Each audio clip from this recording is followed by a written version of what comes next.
So my name is Carmen Lansdowne, and I am an ordained minister in the United Church of Canada and a theologian by training. I did my PhD in Indigenous epistemologies and Christian mission at the Graduate Theological Union.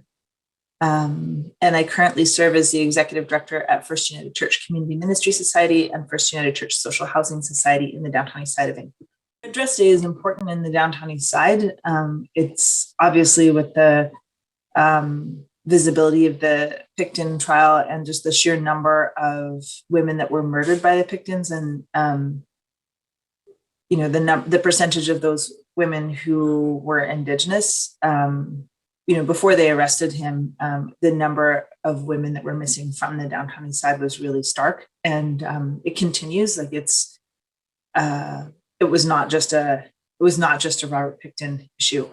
The number of posters that we get from all over the province of people looking for missing Indigenous women is, there's probably one per week. And so this issue is still happening. And I imagine some of those women are found and go home to their communities, but many aren't.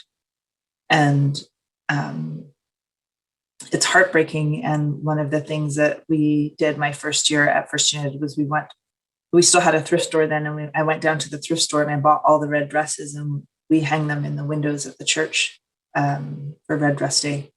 And nobody had ever done that before. I think Red Dress Day started when I was living in California doing my PhD. And so it's not something that I knew about when it first started as a movement, but it's definitely something that we participate in now, especially with 3 Indigenous women in ministry leadership at First United.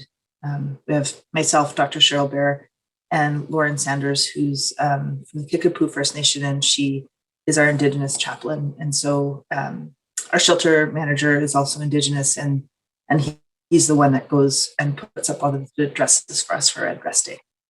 One of the things that I think is really important that maybe the United Church doesn't know about itself, especially in Pacific Mountain region, but I think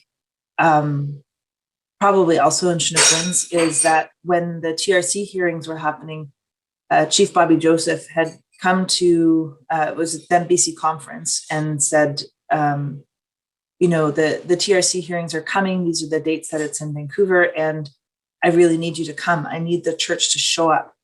I need the wider church, like all of the Roman Catholic, Anglican, United churches. I need you to show up and to witness to what's happened and to listen to the experience of Indigenous people and what we went through in the residential school process. And that, coupled with his daughter, Karen Joseph, doing the Walk for Reconciliation and having that 700,000 people show up to walk in solidarity with Indigenous people and settler communities, commit to reconciliation and to witnessing that process.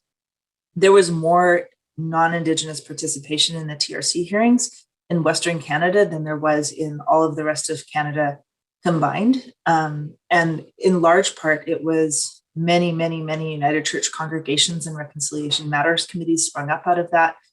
And again, it all happened while I was living in California, but to be an Indigenous ordained minister in the United Church of Canada, to have left the country for 6 years and to come back and to see the shift in how United Church people are showing up to learn about residential schools, to learn about land claims, to learn about systemic racism, and now this too, like to learn about murdered and missing Indigenous women and to take it seriously and to stand up and say this is important to all of us. It makes me really hopeful. And I think that, for staff of the regions, I would want to say that continue to encourage that, because it's not happening everywhere else in Canada. And it's one of the things that makes me feel settled in my identity as an ordained minister, that the whole church is showing up for this justice work, not just those of us that are Indigenous and working in the church.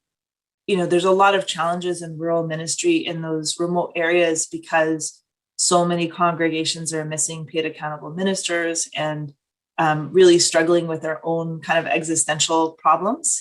And, there is a lot of possibility for outreach ministry and even volunteer ministry, where maybe if, a region of ecumenical denominations came together and said, we're going to, buy a cargo van together and have volunteers from our churches who pass criminal record checks, do once a week, like provide safe passage for people from Indigenous communities that don't have a way to get, to or from their regions. Maybe that's something that we can do that's like a tangible act of reconciliation. I also think just writing letters, like the number one way to make political change is still to write a letter to your MLA or MP. Facebook activism is good for raising public awareness, but it doesn't necessarily get taken seriously by political figures. Even if it's just a postcard, if like Nathan Cullen wakes up one morning and he's got 600 letters from United Church people all over the Skeena region, he's going to take that seriously. And so I think that there's a lot we could do in terms of reclaiming our political voice as citizens who come from a particular faith tradition, but that can actually make political change through advocacy.